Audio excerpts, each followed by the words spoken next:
So the questions that you all have prepared, how many of you all have these thoughts and symptoms and feelings?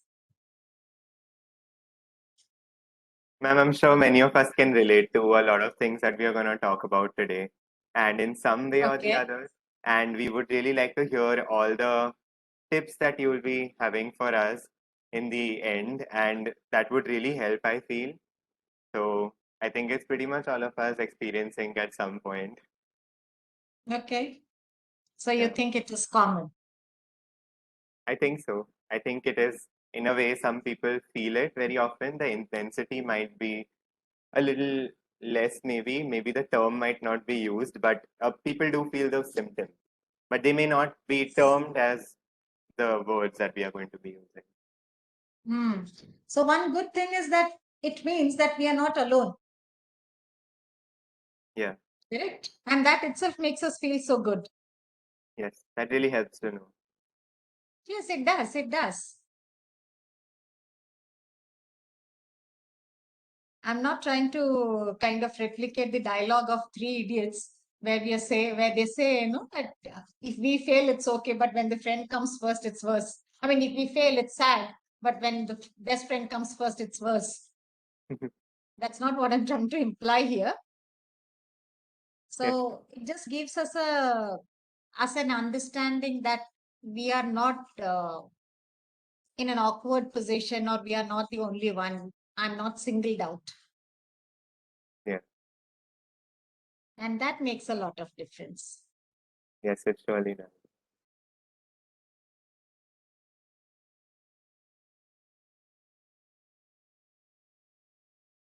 And we'll just Should we wait for start? another 3 minutes or 2 minutes for people to join, and then we can begin the Sure, introduction. sure, sure.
Hello everyone. I think it would be a good time to start now. So Sure. I would just okay. So I would just like to welcome everyone who's present here. Thank you so much for joining us today for this amazing webinar we have um for you with doc sorry, just a moment. I'm a little lost. Okay. Yeah. Welcome to our webinar. Thank you so much for joining us here today and taking a step for your mental health, especially as vet students. We are aware it's may not be such a best time right now due to exams and stuff like that. But then that is the reason we also wanted to have something for Counseling Awareness Month. And this is the initiative which we've taken for the whole of IVSA on behalf of IVSA India. So we really hope this webinar helps you in your own journey of mental health and wellness. And stay tuned for what we have with for you ahead. Okay, so before we begin, I would like to introduce to you myself first. My name is Mohana Marathe. I'm the Public Relations Manager of IVSA India of the term 2021-2022. I'm from IVSA Mumbai, the local chapter. So first of all, introducing to you our parent organization, the International Veterinary Students Association Global. IVSA is a non-profit, partisan, non-governmental organization established in 1951, having its foot in 73 countries with around 40,000 members and counting. With its various activities and standing committees, it has the sole mission of harnessing the potential and dedication of veterinary students to promote the international application of veterinary skills and education. It proudly stands as the largest association of undergraduate veterinary students in the world. Moving on to our local chapter, to our national member organization, IVSA India. IVSA India is India's national member organization of the IVSA Global, with 16 pristine local chapters in different Indian cities and 1600 member veterinary students and counting. IVSA India is one of the most enthusiastic and reputed member organizations of IVSA Global since our establishment in the year 2020. Okay, I would like to um, hand over the platform to Aryan, who's our wellness head of this newly formed wellness team, which we have in our national organization, to continue the introduction. Thank you very much. And I welcome all the attendees, even the people who are watching us on YouTube, and our esteemed guest speaker. Thank you so much for being here with us. Thank you, Mona. So, good evening, everyone. Thank you so much for joining us here today. I'm Aryan Patki, the Wellness Head of IVSA India. Affiliated with the Standing Committee on Wellness, that is SCOW, under IVSA Global, the National Wellness Team is much recently formed subcommittee under our national member organization, that is IVSA India, with an aim to promote holistic wellness amongst its members. We hope to provide everyone with the best resources for their well-being and fight the mental health stigma. My team and I really hope to reach out to maximum students through our initiatives and social media campaigns this term. It's a newly formed committee with new goals and missions, and I really hope to reach maximum people for their benefit and their mental well-being. Thank you so much. And now I'd like to hand over the mic to Sai Kiran to start the main event. Thank you. Thank you, Aryan. Hello, everyone, and good evening. I'm Sai Kiran, currently a fourth year student studying in Veterinary College, Bidar, and a member of IVSA Bidar. I welcome you all to this event. I'd like to introduce you guys to our event now. April is recognized as Counseling Awareness Month.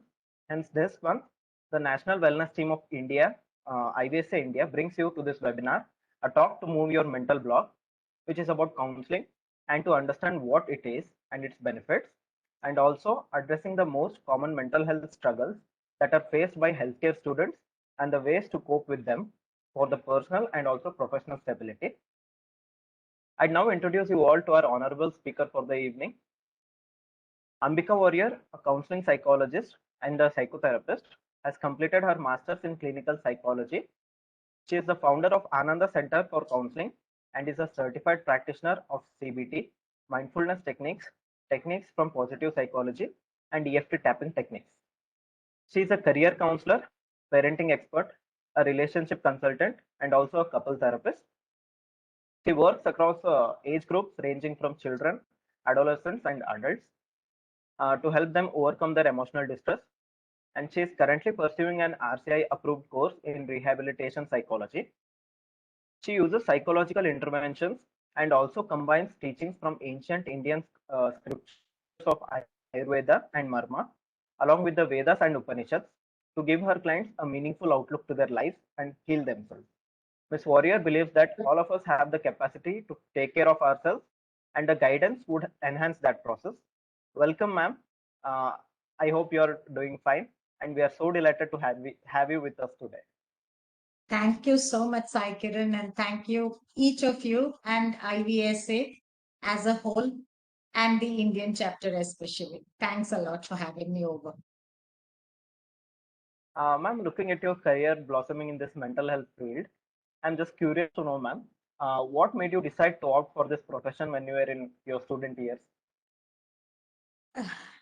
So, Sai Kiran, when I was growing up or when I was of your age, we did not have as many options available as it is today. So it was kind of, the paths were kind of curated, whether you like it or not like it. You just had science, commerce, arts. So when somebody takes science, there are 2 or 3 options available. Commerce similarly would have a couple of options, and arts or humanities would again have a couple of options. So I, by chance, stumbled upon what I'm doing now and what I studied. And when I started studying it, I really started liking it. So that's how psychology happened to me. And I started getting curious about it and inquisitive about it. And something that I realized then and something that I see in students even now is we feel that psychology is very easy and we think that it's like a magic pill. A psychologist can understand you and they can cure you for sure. But then once we start studying, we realize that doesn't happen. The cure is with oneself. And that's why I strongly believe that we all are capable to take care of ourselves. But somehow we unfortunately or unknowingly give that power and the key to that happiness to someone else, waiting for that person to heal us or treat us or make us feel better. So psychology happened to me like this, and then out of interest, I started studying more and more, and then I got into learning various therapies and techniques, both Western and Indian. And here I am in front of you all today. Okay, ma'am. That's actually inspiring also, ma'am. And we can now move on to our main event and start talking about counseling and the various aspects which are related to it. Sure. Ma'am, first to begin with, can you explain us what is counseling and what actually happens in it?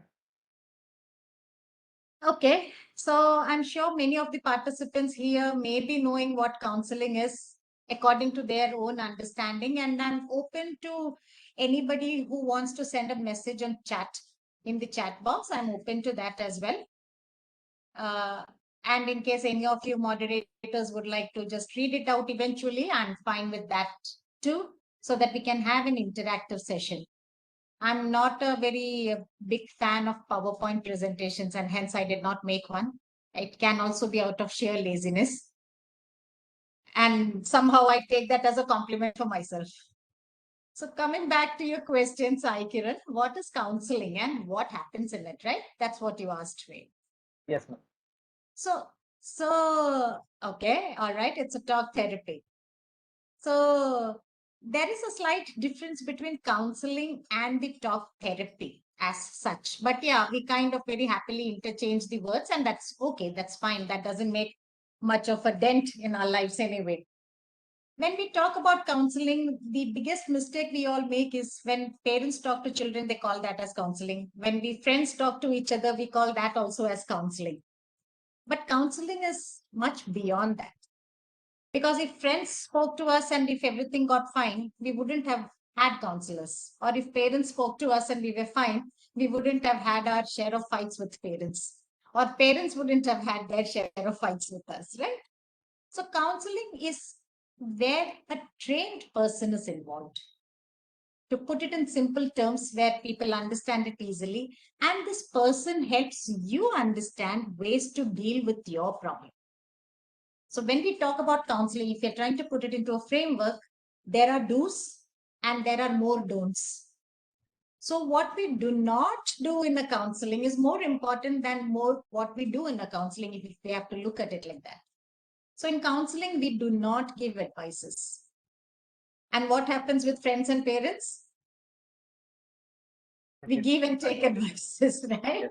So that's one main difference. The next thing is, and one of the biggest thing is, we never become judgmental. And again, you can see the difference between what happens in our circle and what will happen in a counseling session. So the person who comes to me for counseling, I look at that person exactly the way he or she is. There is no thought in my mind, or I need to work upon that, of course, wherein I question myself, oh my God, why is this person like this? Because that becomes judgmental. The moment I become judgmental, I'll not be able to work with you. I'll not be able to work with that person.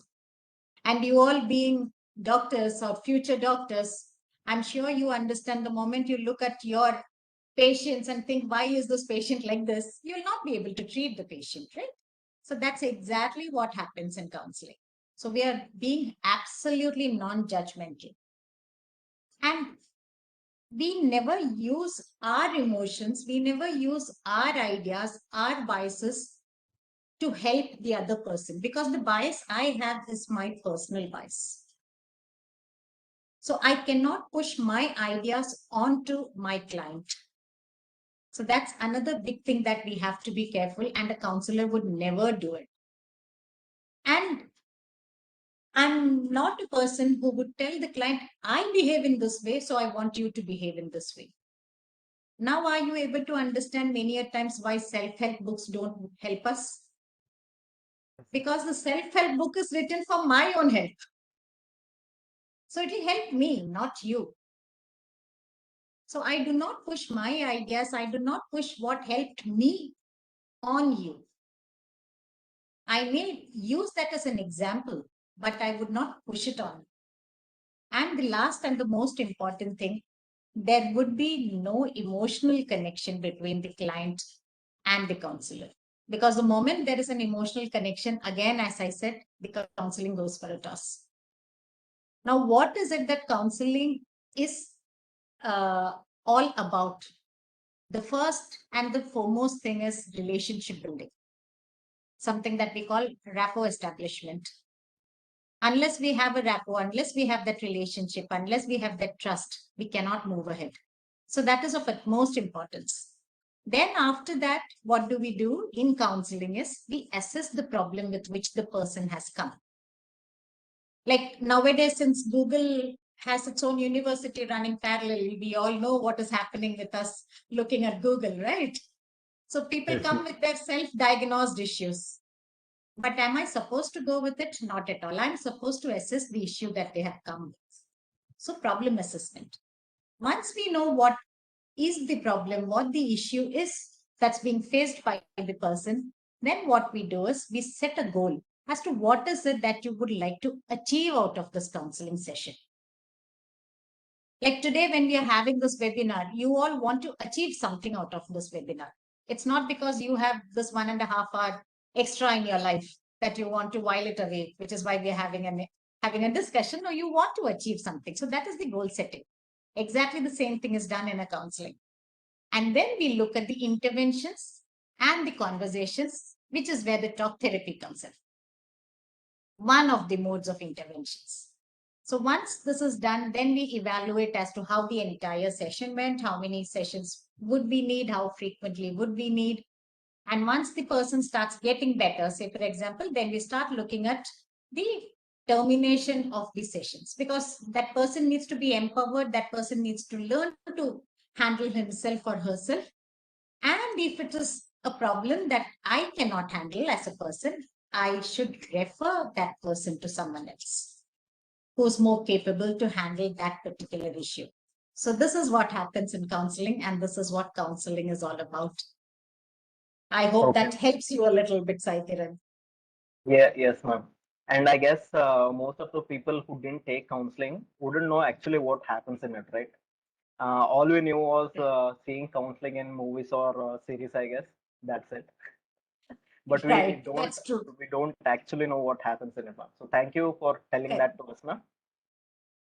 Ma'am, moving on to the next question.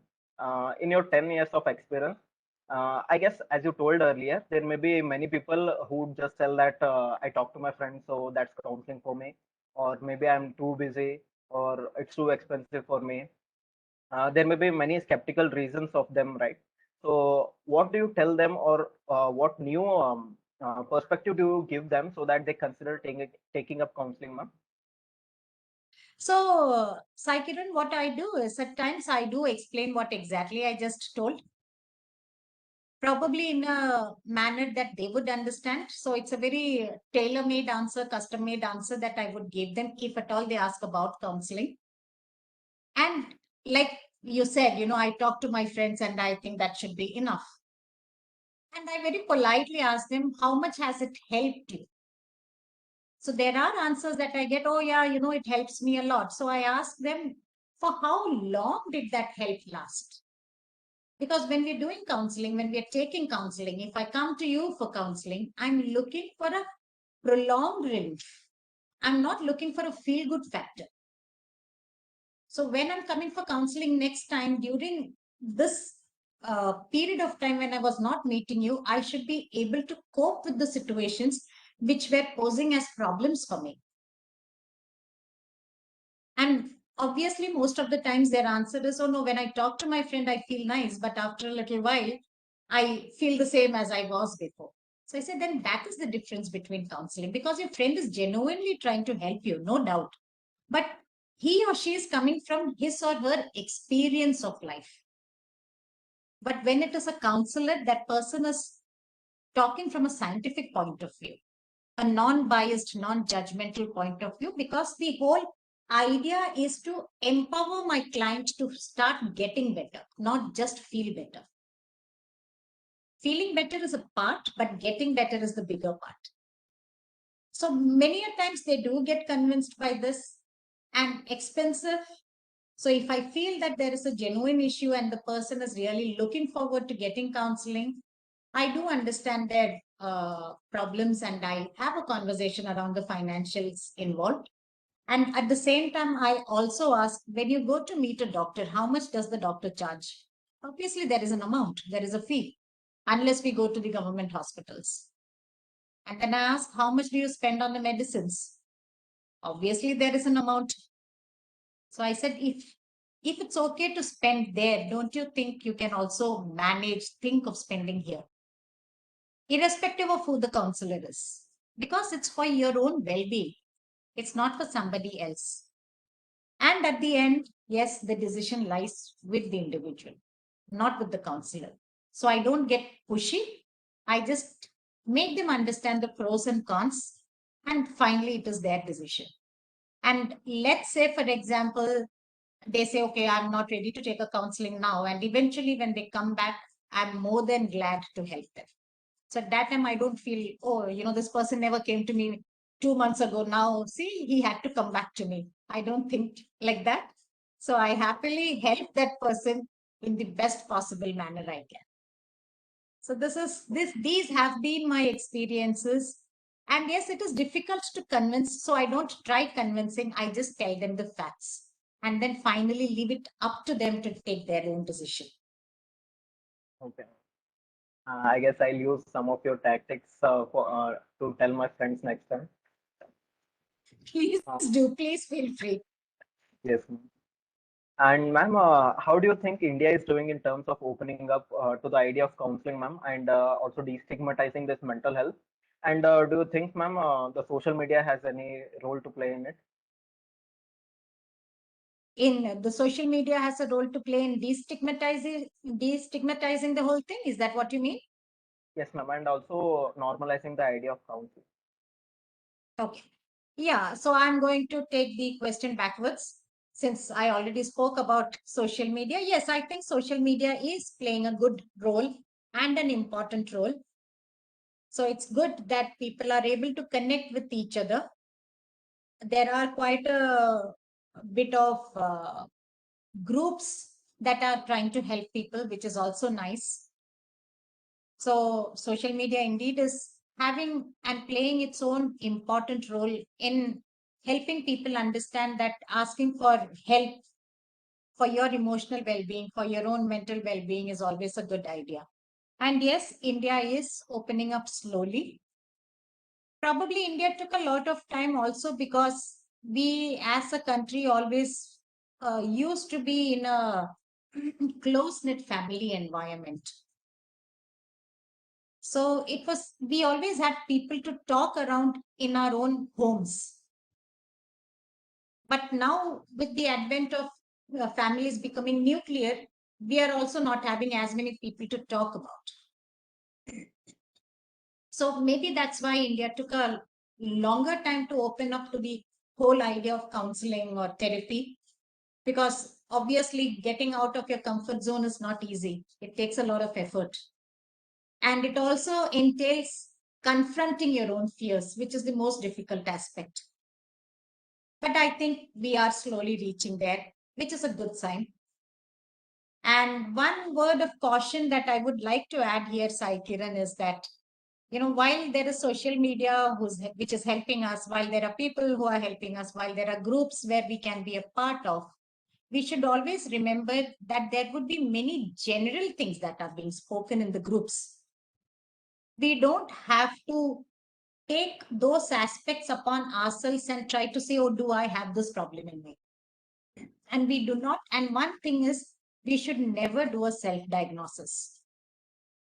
Because if I start taking all the aspects of mental well-being, I may have a list of issues. So if I start self-diagnosing, that could be very scary. So we have to be very careful. Never go into Google, look for symptoms, and then say, oh, okay, I have these problems, which means I have a particular disorder or a syndrome or whatever it is. It's best meet a professional, call a professional. There are many telecounseling areas available. Utilize them. Okay, ma'am. Ma'am, thank you so much for answering these questions for us, ma'am. Now I'd request Amitos to take over and address the latter part of this webinar. Thank you. Good evening, ma'am. Thank you, Good evening, Sanjay. everyone. I'm Amitos Kaur, third year veterinary student from Punjab, and I'm from the local chapter IVSA Ludhiana. Thank you so much for enlightening us about counseling and the topics revolving around the same. We can now move on to talk about the mental hardships faced by healthcare students, faced by veterinary students. The list of hardships faced by the students in healthcare field is endless. There are just so many of them, it's difficult to address all of them. However, there are a few common ones students experience quite often that we're going to discuss today. The first one we can talk about is imposter syndrome. Like you said yesterday, like you don't like using big words. So how would you like to explain it in simple words, like simple terms? Okay, so Amitos, hello, good evening. As the word is, self-explanatory, imposter. It's where we feel that we are doing something that is not true to ourselves. I'm becoming an imposter. So the question that you asked, how would I explain imposter syndrome, is where I feel that I'm a fraud. And this is a feeling that is coming from me, from within me, from myself. It's not that somebody has told. And this is despite many proofs that you're doing really well for yourself. So let's say that somebody becomes the topper in the class.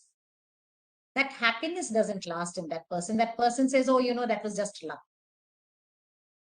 And we know that there is a person who's a very good leader in the class, but that person thinks this is all by chance. It's highly coincidental that everything is just falling into place. It's not because of. So, and then that person starts feeling that, I'm going to be caught. And then people are going to say, oh, this person is an imposter. So that is what imposter syndrome is, if I have to put it in simple terms. Ma'am, if you say like it's more internal, like what do you think are the key triggers or factors that do lead to imposter syndrome? So the factors are multiple. It could be the family background of that person. It could be the environment of that person. And, this imposter syndrome can happen to anyone, irrespective of their social background, irrespective of their status, irrespective of their financial background. It can happen to anyone. And whatever skill that person may have, that person can still think, oh, I'm a fraud, I'm an imposter. So something that could cause is, maybe lack of confidence, lack of self-esteem, and the requirement of validation and approval from others, where I constantly am looking for others to tell me I'm good enough. And despite me getting that validation, I'm still not ready to accept it. And I'm still fearful that, maybe I'll get caught today or tomorrow. And somebody would come back and say, you're not good enough. So that's what happens. So there is nothing in particular that can trigger.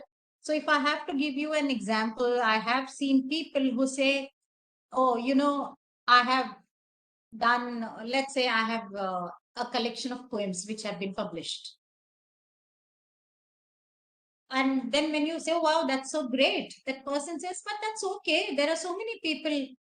I'm not the greatest poet on this earth.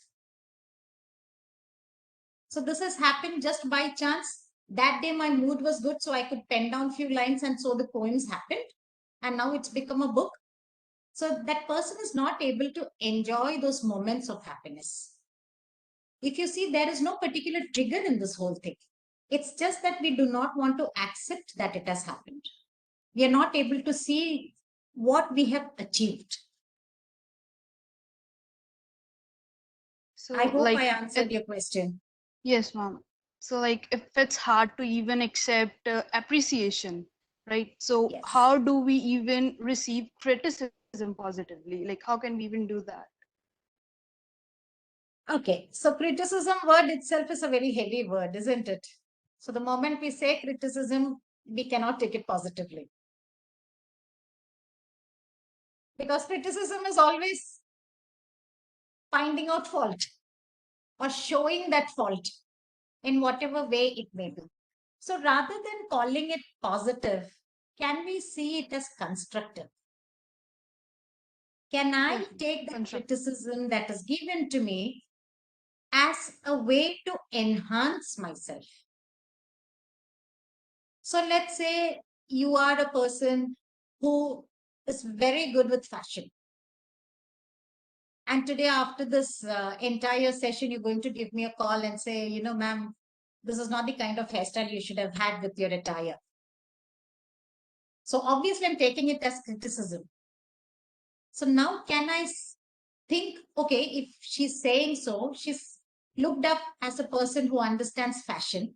Can I ask her, how should I have my hairstyle the next time I attend a webinar and next time I wear a sari?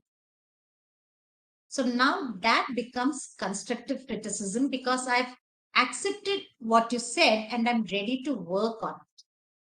I'm not happy that you said that. I'm not dancing with joy, saying, oh, wow, such a wonderful thing. Thanks so much, Amitos. I'm so happy that you told my hairstyle was very sad. I'm not doing that. I did feel bad for a moment, but at the same time, I'm ready to work on it. So now the criticism is helping me, go up one level towards betterment. So we can always look at when somebody criticizes, the first thing we can ask ourselves is that criticism or is that a feedback? Because the moment the word becomes feedback, we are ready to listen to that person. So when we did the dry run, you all were very sure, oh, please join at this particular time. If I look at that as, oh my God, I'm elder to all these children and how dare they tell me at what time I should join, then there is no way that I can move ahead in life.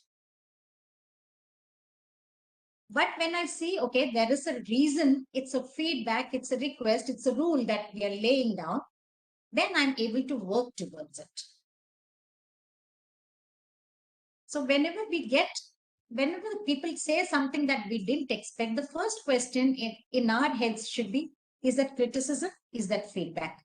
Am I taking it emotionally, or is there a fact attached to it? Is there a reality attached to it? So if there is a reality, I can always work towards it. If there is no reality attached to it, can I just not let it be? Why should I cling on to it? And the problem is when we start clinging on to something. So if I think I'm fine with this hairstyle, it's fine. Amito's telling me whatever hairstyle I should do. I say, okay, thank you very much. I understand that you have concern for me, but I'm happy with what I am. I may not even tell that to you, but I will continue to do what I'm doing. It's not out of anger. It's not out of vengeance. It's not out of wanting to show you one step low. It's just because I want to be so. So the best example would be, I'm sure you all know Usha Uthup, right? The singer, the Indian singer. She's from the South and she sings all rock songs. If you do not know, you should look up for I her. don't. Yeah. Yeah, so you should look up for her. So she's an elderly lady, very good singer. She has a very heavy voice. She sings really nice. She's the one who is in the background score of Amul Doodh Pita Hai India, that ad. Okay. Okay. Okay. Okay, so look up for her in images or even in YouTube. So when I'm talking about a rock singer, what is the image that you will have in your mind? Like with cool clothes, Western clothes. Hmm. She wears only silk saris and she wears 10 times bigger the size of my bindi, and she has like 1 Okay. kg of flowers on her head. Okay. Okay. So now if people say, oh, you're not wearing a skirt and you're not wearing Western outfits, would she be even bothered about it?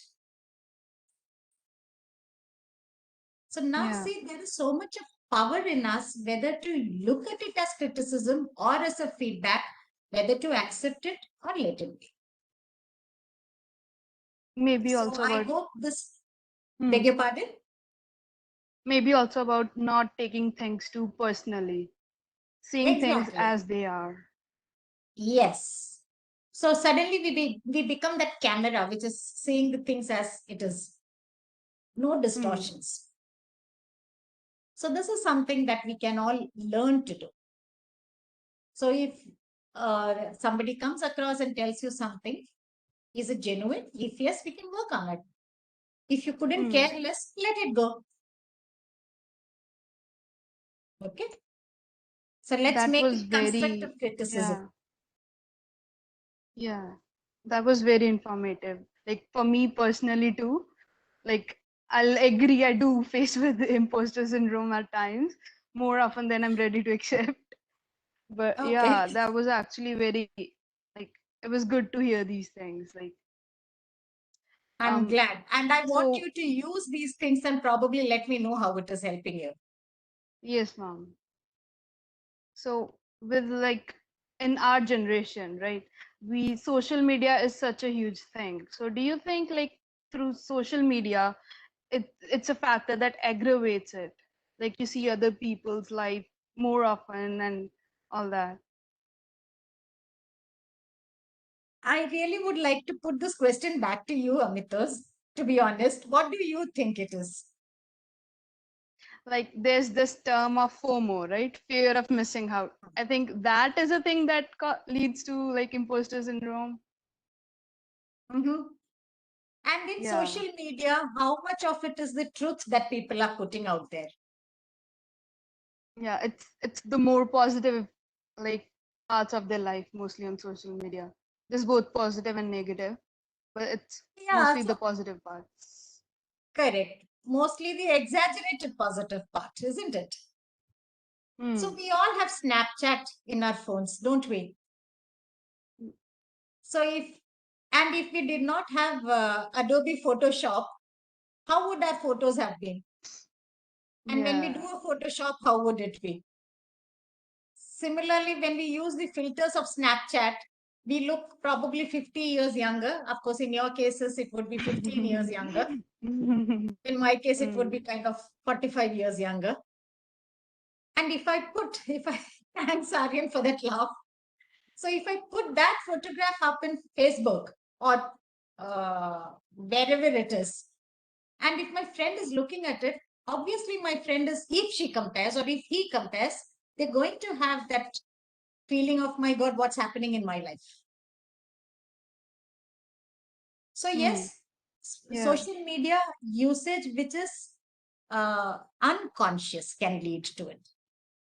Social media, like Hmm. we spoke in the beginning, has it helped us understand the importance of mental health and mental well-being? Yes, it has. And Hmm. at the same time, it can be harmful. So it is for us to decide how much of usage and what do we consume. Do not let social media consume you. Remember that it is just a platform for you to have some fun and come back. That's not your life. So the Hmm. moment we have that understanding, we'll be able to have that boundary and segregate from there. And then this That makes imposter a lot of syndrome will not creep yeah. in us. Like now we know about imposter syndrome and the social media having a boundary. Like, can you share some like little tips or tricks like we could use in our day-to-day life that we could help that could help in like battle these intrusive thoughts? Okay. So always remember, thoughts are not facts. There is a difference between fact and there is a difference between thought.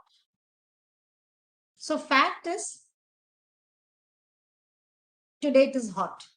The temperature in Mumbai or in Punjab is whatever the department says. So in Delhi, it is around 44.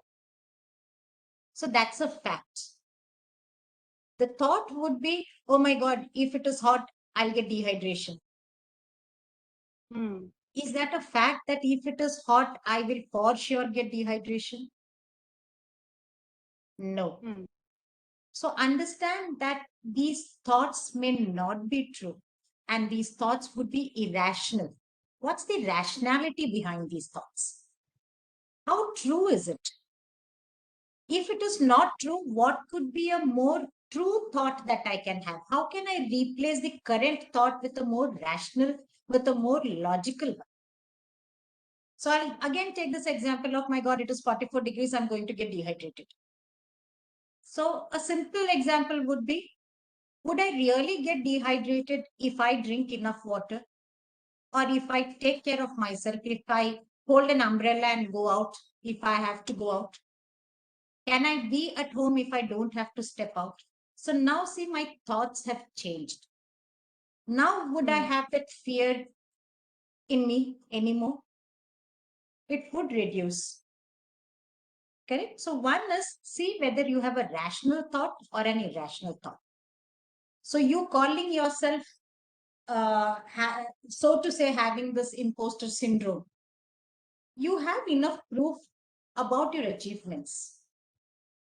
So now how can you make that rational? When you say, oh, this has happened by luck, sheer luck, is it 100% true? And I'm sure the answer would be no. You know how much effort you have put. It's just that you're not ready to accept it. So start accepting small things that you achieve. So you had to complete, I know your exams are coming up soon. So you have a lot of work to do. You have a lot of journal stuff to complete. So you may want to complete everything in one day, but is that even humanly possible? Now your thought becomes rational when you say no. So can I do 3 pages worth of my exercise that I need to complete today? Yes. And look at that as an achievement. Then attached to this is, normally what we want is, we want to achieve everything in one go. Break it down so that it becomes easy. So when it becomes easy, you have that sense of achievement again. So if there are 5 practicals you have to write, you've completed 2, now you just have 3. And you know that you have written it, nobody else wrote it for you. Correct? So accept that I did write those 2 practicals in my journal. Next is, stop focusing on others' achievements, because that will ensure you don't compare yourself with others. We are all different. It's fine to be aspirational, but you and me cannot do the same thing exactly the same way. We will for sure have different methodologies. Your aspiration would be different, and hence you're following a particular path. My aspiration would be different, and hence I would follow a different path. So stop comparing yourself with others. And when you compare, if at all you have to compare yourself with the same kind of people. Like I always say, compare apples to apples, not apples to mangoes. Because then the taste of the juice is going to be completely different. You can have a mango milkshake, but we normally don't have an apple milkshake, right? We have an apple juice. So if at all you have to compare, if you're so forced to compare by yourself, compare with someone that is very similar. But what do? We Hmm. always compare ourselves with someone who's not anywhere close to us, or we are not Hmm. close to. Be it in hobbies, be it in academics, be it profession. It's Hmm. like completely different, tangential. So do not do that. Now, coming to the social media question, please use social media moderately. Use it for what it is required, not to speak about our personal life, because personal life is personal, it's not public. There are things that we don't need to tell the world about.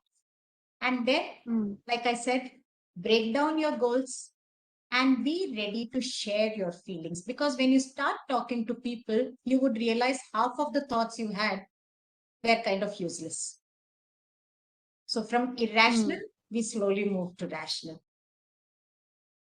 Hmm. So just 2 or Hmm. 3 of these steps, and your intrusive thoughts will slowly come down. And remember, this is a constant journey.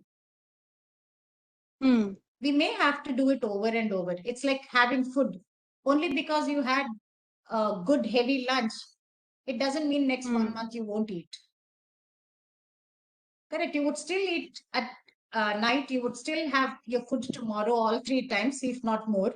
Hmm. You'll continue. So Hmm. the work on us is always constant.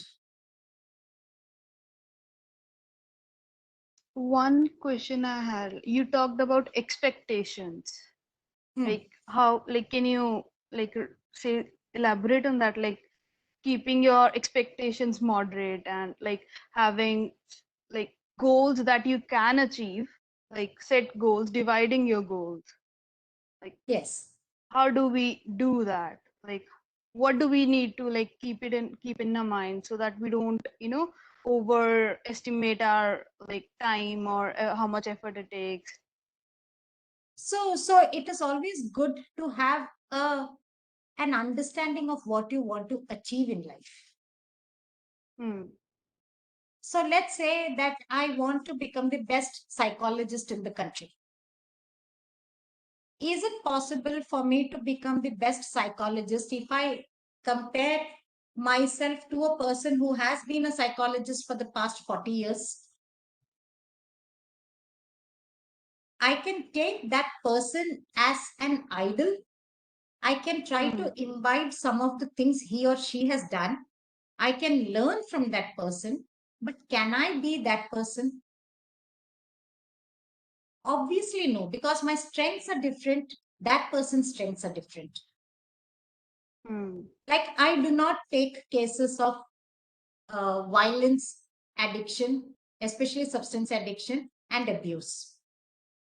But I have a close friend who only takes these cases. So, can I compare myself with her, or can she compare herself with me and say, oh, we are not at par? Hmm. So, this is where the clarity of thought is important. Hmm. So, you're doing your veterinary course, you have a goal in mind. Follow that goal because you want to follow it, not because you're trying to, get into a rat race and prove someone less worthy and prove yourself better. Hmm. We can always prove ourselves better by not putting down someone else. So if at all, again, coming back to the example I took, if I want to become the best psychologist, is it an overnight process? It's not. So first I need to see what is it that I can work right now on. Hmm. Is it learning a couple of techniques? If so, let me do that. Then let me go to the next step. So taking baby steps is very, very important. Hmm. Okay. Thank you so much, ma'am, for answering these questions about imposter syndrome. Like we learn it's more internal, right? And Yes. the next topic we can talk about is compassion fatigue. It's something that a lot of healthcare students, professionals face.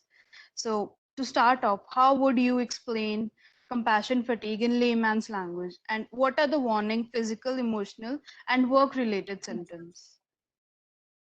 Okay. So fatigue word means that we are tired of doing something. We are over and done with it. We don't have any more stamina to continue doing what we have been doing. So compassion fatigue is where you have been so compassionate, where you have been a giver, and a giver for such a long time that you don't have the stamina to do it anymore. You're over and done with it. It's like you had this 1 liter jar of juice with you. You kept giving it to people and you forgot that it's over. And now it's time for you to pour it into your glass and it's all empty. And you're so tired that you don't have the strength to ask for juice from someone else, and you just start distancing yourself from it. So compassion fatigue happens where, or we call a situation as compassion fatigue, where we stop feeling compassionate for people, where we don't feel emotionally connected with people where they need that emotional support. So you do not And want how to be of help to anyone. Yeah, go on. And how can we manage it? Like if we start seeing, like we feel like we're like not able to be compassionate, how do we manage it? The first thing is take a break. You know, there is something called God syndrome.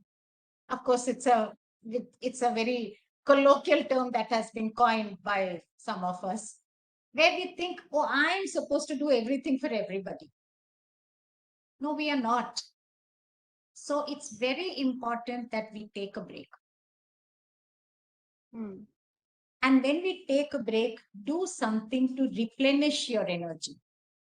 Self-care is very, very important. And in the profession that you people are going into, it's of utmost importance. Self-care, eating healthy food, getting good sleep, and becoming mindful, being in the present is super important. Only when we are in the present can we help ourselves and others. And when we help ourselves, we'll be fine to help others. And we will not be fatigued. So And taking a break, eating food, sleeping are the three important things. And how can other family members or teammates or friends can help a person if that person is feeling compassion fatigue? So when somebody recognizes that a friend or a family member has compassion fatigue, my personal suggestion would be stop talking about things that needs compassion. Correct. Because being a compassionate person, you would really want to show it, but you are not in that frame of mind. You are not in that space to be compassionate. So one is that, and if you think that your friends are going through a phase like this, ensure you help them take a break. By one person taking a break, the world will not come to a standstill. So be understanding, be supportive of that person, because we all have this habit of saying, it's okay, come on, let's do it. You can do it. So this may be a time where you need to say you need a break. So encourage that person to take a break. Encourage that person to do some simple exercises. Encourage that person to go for a walk. Encourage that person to do some activity that he or she enjoys. It could be like listening to music. It could be painting. It could be cooking. It also could be that this person has not got enough sleep. It also could be that there is a trauma in his or her life. So ask if there is anything that he or she would like to share with you people. If yes, be a patient listener. That person may not want your reply. That person may just want a person to listen to him or her. So be that good listener. So these are little things you can do for them. Like taking a break. Like sometimes we cannot physically take a break from things, but how can we like emotionally take a break? I mean, keeping emotional boundaries. How can we do that? So setting boundaries is very important in all sorts of relationships. And it's not an easy process because suddenly people, okay, here is a wall that I have created. You're not allowed inside as of now. Correct. And especially if you have been a person who never set boundaries, it's even more difficult for you to say so. So setting boundaries is where you need to get a little assertive. So assertiveness comes in, or we can speak assertively when we don't get emotional. We speak about facts. We say, okay, I need this space of mind for whatever reason it may be. And hence, I need to stay away from some particular conversations. If I'm taking this as an example, conversational boundaries. And also realize and recognize when to say a no. Because you may have been a person who kept saying yes to everything. Because people who are compassionate normally tend to do that. We find it very difficult to say a no. So learn to say a no when it is beyond you.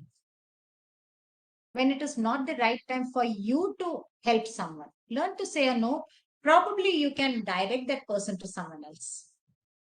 You don't have to own up all the responsibility of the world, right? So that's one thing you can do.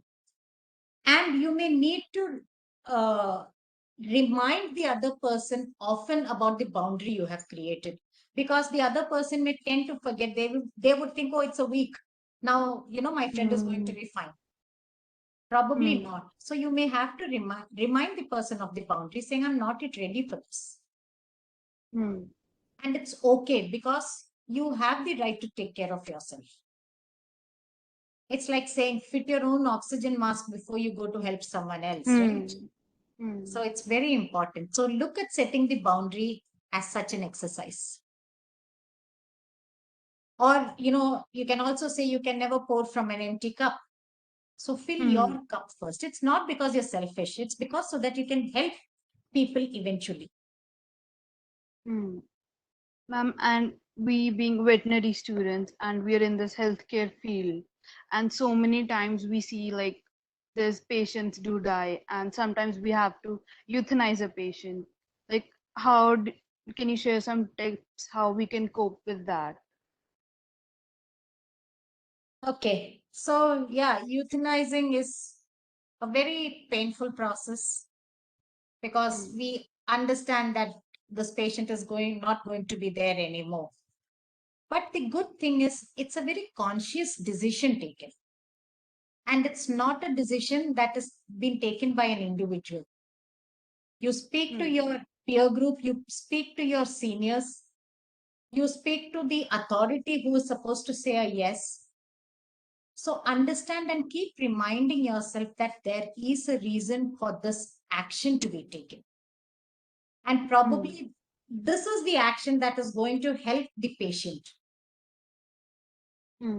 Because euthanizing means there is no life otherwise also. So it's just that we are helping the patient pass over in a less painful manner. So one thing I would like to say is, yes, it is painful. So don't think that, oh, once, we get some tips, it would never be painful. It will be painful because we understand what we're going to do. But slowly you will be able to cope with it. So if you feel emotional, if you feel sad, accept that you're feeling sad for what has happened. But it is also fine to come out of it. Allow yourself to come out of it. You don't have to get stuck in that emotion, which is what we normally do. Correct? When we feel sad, we just get stuck in that sadness. You feel sad, come out of it after a day or two. Because life would still go on. So there is no way that I can say you will feel all fine if you have to indeed put a patient to sleep. No, we cannot. Because there is a sense of sadness, there is some emotion attached. But you can cope with it. So if you ask some of the experienced doctors, they would say the first time this happened to me, I was in a terrible condition. And when you ask about what happened after a couple of years, they would say, now we know to deal with it. It's not that they don't feel emotional, they don't feel sad, they don't feel upset. They do, because it's natural. As human beings, we would feel all these emotions. Just learn to accept it so that you can walk through it and come out. What happens is we try to push away that feeling and not feel it at all. And that makes things very difficult. So it's okay to feel, and it's more important to walk through it and come out of it. That was beautifully said, to be honest. Thank you so much, ma'am, for answering questions about imposter syndrome and compassion fatigue. These terms are quite new to many of us, so we're glad to have concepts cleared by you. I now request Gauri to take over. Thank you, ma'am. Amitas. Good evening, ma'am. Good evening, everybody. Good evening. I'm Gauri Kohli. I'm a third year student and I'm from the local chapter IVSA India, and I'll be taking the webinar forward from here. Ma'am, as we all live in a very stressful and fast moving world and we experience burnout and exhaustion pretty common, like experiencing burnout and exhaustion is pretty common. So, ma'am, would you please tell us about what is burnout and what are the most commonly encountered burnout drivers? So burnout is something very similar to fatigue, not the same. So in burnouts, we feel that, there is a lot of tiredness, there is a lot of exhaustion. You feel completely depleted. It's like, suddenly you're sucked out of energy. There is nothing left inside you. You feel like a deflated balloon or something. Correct? And in burnout, what happens is we feel mentally distanced from most of the things. Our feelings become more negative. We start disliking whatever we liked. And our efficiency kind of plummets, it goes down. It kind of takes a nosedive. So this is how burnout kind of looks like. And what is it that is the driver? Like most other like in most other cases, it is taking a lot of responsibility on yourself. When we try to do things that are beyond us, eventually we end up in burnout. And also when we get into a mode of overthinking, we constantly, want to dissect one particular thought and want answers, and none of the answers make us happy. If I get one answer, I say, okay, that this answer is fine, but this is not the answer I'm looking for. So this could also lead to burnout. So, that mental burnout happens. So I think you asked me about the symptoms and the triggers. Yes, ma'am. The drivers and the triggers. Yes, ma'am. Yes. So the triggers are mainly because when we feel we are not able to reach up to somebody's expectation. And as I said, the goals set are really high up there. Yes, ma'am. And ma'am, Yes. how does one recognize burnout symptoms in themselves, like, and the people around, like as in friends and relatives? How do you recognize burnout? So when somebody has a burnout, you would see a lot of irritation and anger in them for no reason. So if you have a friend who is kind of cool about things and and constantly this person is getting irritated, angry, is distancing himself or herself from many activities that he or she used to enjoy before. There is a loss of appetite, there is a loss of sleep. Any discussion doesn't make the person happy. Anything that you try to help that person with doesn't help that person at all. These are all symptoms of burnout. And especially if that person has put in long hours of working or studying. So this is something you all might have experienced immediately after your exams. Yes. Correct? Yes. You all Yes. really want to sleep for the next 1 week, but you don't get sleep Yes, ma'am. because you were burning the night lamp for past 1 month or whatever it was. Yes, ma'am. It is very, very That is difficult burnout. after. Yes, ma'am. It is very, very difficult after the exam. And ma'am, Correct. ma'am, what is physician burnout and how does it affect patient care? So research has shown that, physicians burnout is one of the largest burnout in the world, because obviously the kind of work you all do is humongous. There is a lot of emotion, there is a lot of energy, there is a lot of running around, there is a lot of thought process. Everything is put into saving people. So, and at times we feel, oh, I have not done enough.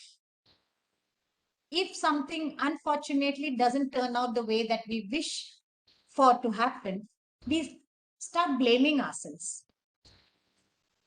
So this can cause physician burnout. And that constant working, having those night duties, being in ICUs, taking care of patients for so many hours in one go. And in your case, especially because your patients cannot speak, you have to really understand them. There is a lot of observation that goes into it. So this is what can be called as physician burnout. And yes, what can be done to take care of this? Again, the answer is take a break. Yes, ma'am. We all need to learn to take breaks. I understand that the world is fast paced now compared to yesteryears, but the way our body works is the same as it worked centuries ago. So self-care, sleep, taking care of your food habits, taking care of exercises whenever you can, do that regularly as much as possible, and it should help you. Yes. Ma'am, I can personally relate to this burnout and anger issues because I'm going through it because I have my exams approaching and I cannot eat, I cannot sleep properly. And so yes, ma'am, I can relate to that. And ma'am, how does So one? Gauri, Yes, yeah, sorry, I'm interrupting you. yes, Okay, yes. Mohana is feeling so bad for you. So since you said you cannot eat, you cannot sleep, I have a question for you. Is that helping you? No, ma'am, it is not really helping me. So if it is And not helping you, how about taking a half an hour break? ma'am, there are days when I want to take like a full day break, but I cannot allow myself. Correct. I just want to get up. I just don't want to look at my books. I want to sleep the whole day. But it's just the thought that I have my exams next week. I cannot. So, so Aryan says it's so relatable. So what if you indeed did not look at your book for the next 2 hours and went off to sleep and say, okay, anyway, the exams are going to happen. Even if I Yes, sit in front of this open book, I'm not going to be able to grasp what I wish to. So yes, let ma'am. me just close it, take a break, at least have a nice ice cream and come back. Yes, ma'am. I can do that for sure. But that requires, a lot of effort. I need to get up. I need to tell myself, you don't have to study for 2 hours and then go out. But I'll do that for sure. Okay, so instead of saying this is a technique that I usually use with most of my student clients, instead of telling I don't have to study, because that is what is overwhelming you. Yes, ma'am. The moment you say I don't have to, I will not study, that guilt comes into you. Yes. Can you say I can take a break and then study? Yes, ma'am. I can do that. Yeah, can you say I will study, but after 15 minutes, but after 30 minutes, or whatever time you have decided? Yes, ma'am. This break is essential for my brain to replenish itself. Yes, ma'am. It is very important. Okay, so try Yes, ma'am. this and see how it makes you feel. Sure, ma'am. Okay, Yes, ma'am. And ma'am, how does one attain a good work-life balance? Like, what are the other strategies of mitigating a burnout? Like you told me right now, like taking a break. It is very essential and like it is very important. So, what are the other things we can do apart from taking a break? work life balance, such a tricky question that is. Because whatever I say, my clients would say, but this will not give me balance.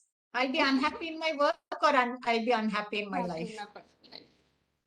So one is the first thing you do is you look at what is it that you want to achieve. Is my work-life balance and your work-life balance the same?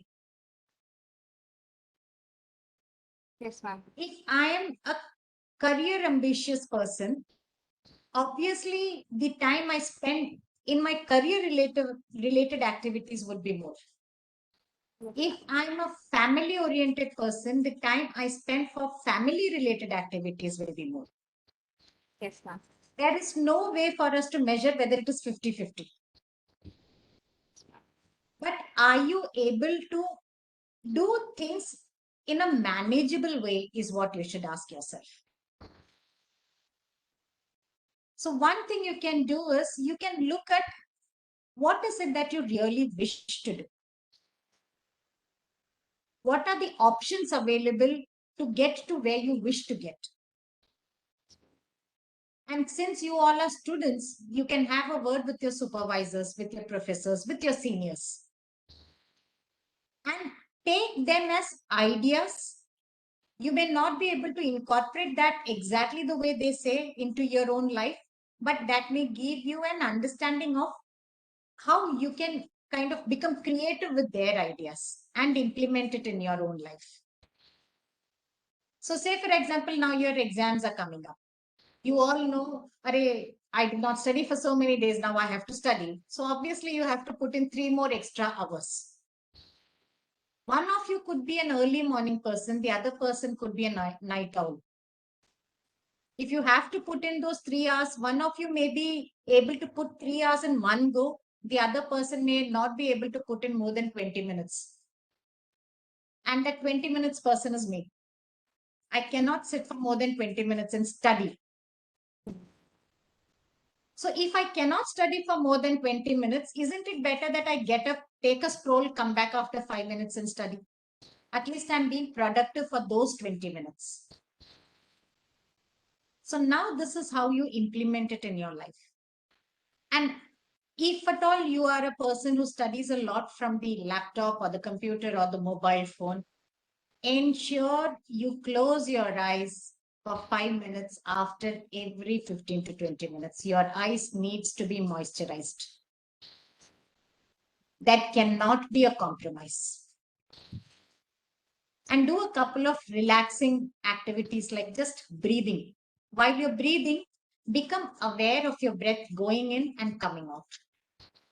You don't have to concentrate, you just be aware. And be grateful that you're breathing.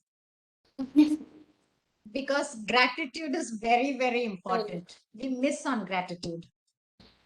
Be grateful that you're able to do this course. Be grateful that you're able to study. Be grateful that you have reached this stage. Be grateful for the friends you have. So having that gratitude is very important, and being present in the moment, which is mindfulness, is again important. Very important.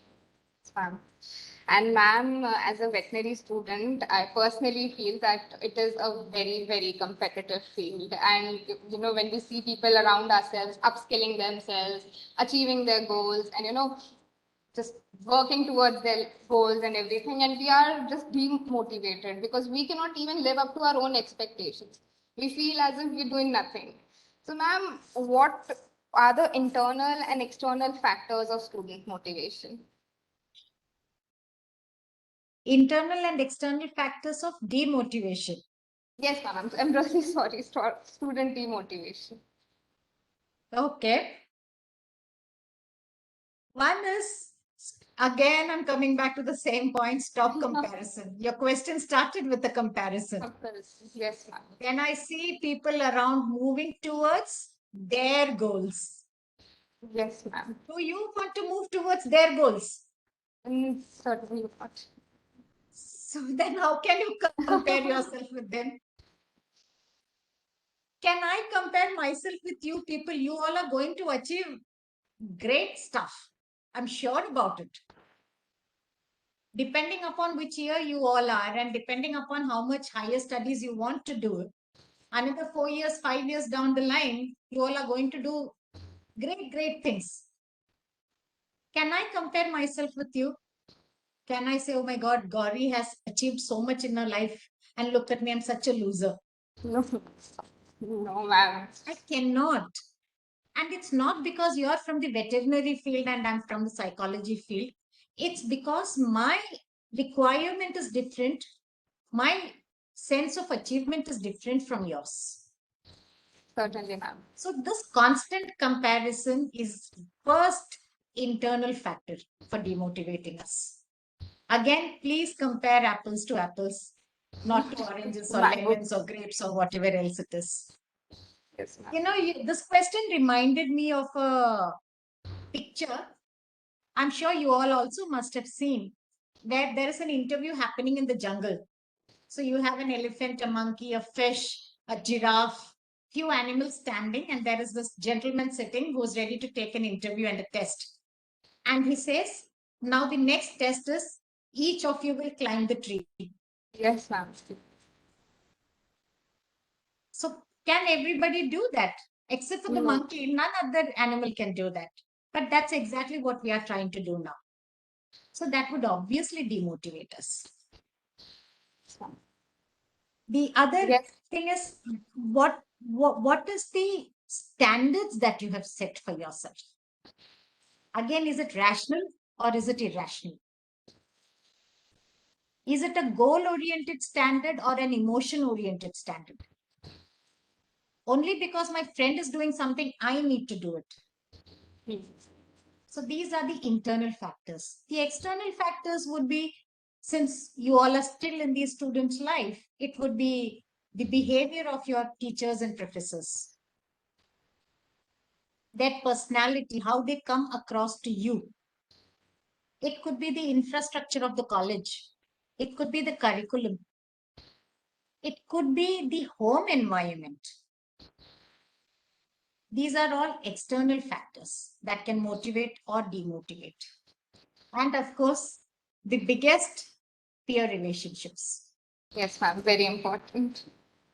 Yes. Ma'am, you talked about like how should we not compare ourselves with everybody around. But ma'am, when we are striving towards our goals, there are times when we cannot perform up to the mark and we are just pulled back by demotivation. We just receive a few setbacks or get a few setbacks. So how do we keep ourselves motivated then? So is it possible for you to identify why the setback happened? Yes, ma'am. Like a few times, yes, and sometimes the circumstances are not in our control. Like sometimes they are, but sometimes they're not. So when circumstances are beyond your control, what can you do? Just try to Nothing. perform. Correct. Like I said, it's 44 degrees outside. Can I do anything about it? Nothing. I cannot change the circumstance, but I can change my decision to go out unnecessarily. Yes, ma'am. So despite the circumstance, were you able to perform at least to a certain level?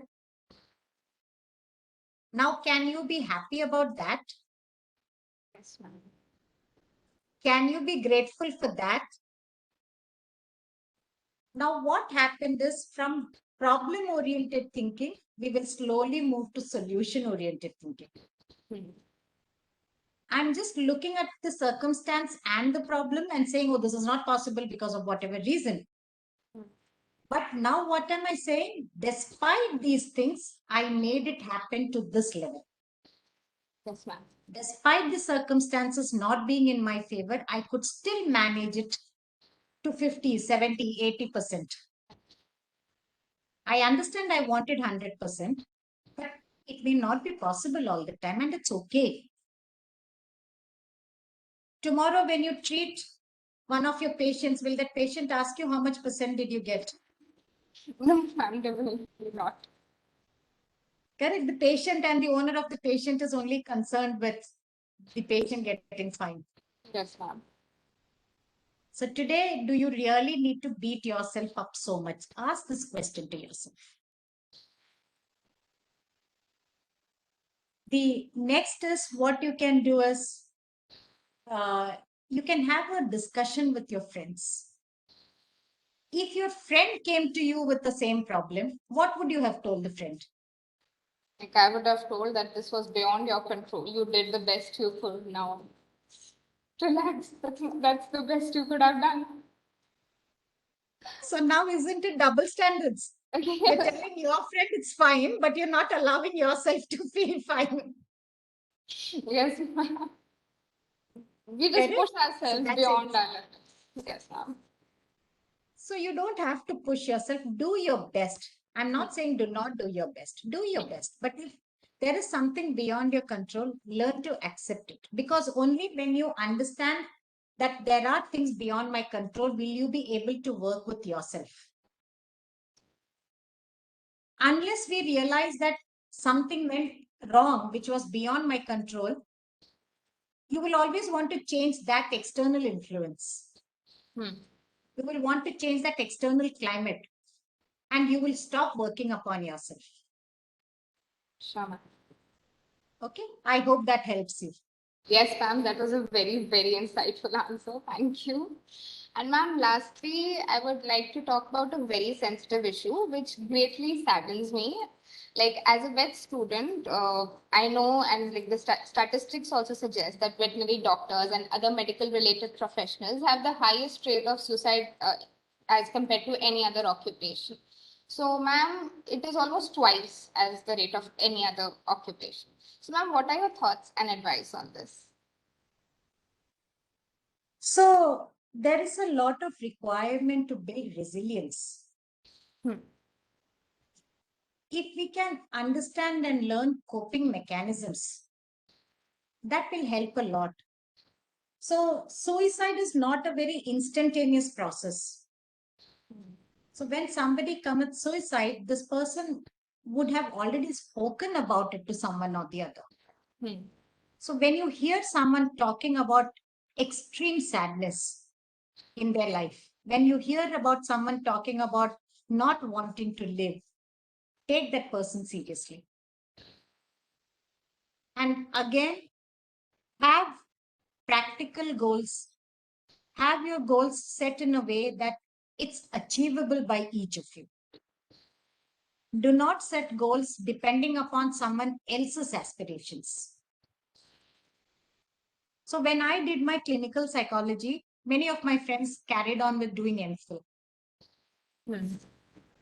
It was my conscious decision that I'm not going to do MPhil because I thought I did not have that time and I was not ready for it.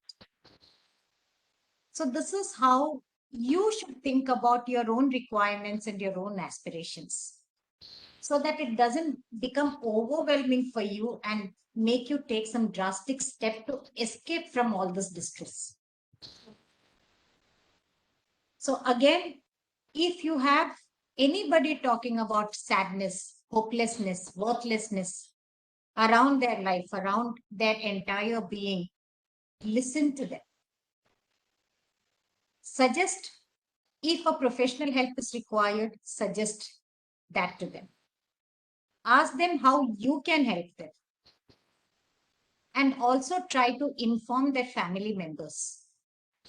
Because probably you may not be able to take a decision for them. So ensure you inform their family members so that they are aware of what thought process is going on in this person. I understand that medical profession is very, very challenging and very time consuming and very draining, which means self-care again becomes important. Very. Thank you so much, ma'am. That was a really, really enlightening answer. Ma'am, as a vet student, I can say that this profession would remain as stressful and challenging as ever, but I hope we look forward to using your advice, which would help us handle it better for sure. Thank you, ma'am. And now I would request Mona to take over and dive into the Q&A session. Hello everyone. Thank you so much for staying till the end. We are now opening the chat box for Q&A questions. If you have any question you would like to ask our speaker, please put it down in the chat box below. I'd be very happy to ask it for you. And to start with, ma'am, thank you so much for this amazing webinar. It was very insightful and very detail oriented to understand each of these problems in so much clarity. So thank you so much for explaining it so well to us. Thank you, Mohana. So through the form which we circulated, we actually got a few audience questions beforehand. All of them are not mentioned here since a lot we actually incorporated into our webinar. So the ones which really stood out and we also would like to know the answer to, I'll just read them out to ma'am right now. The first one is, how does one overcome the fear of their mental health issues being something that is irreparable, even with therapy? What do you do when you feel like you are unfixable? Okay.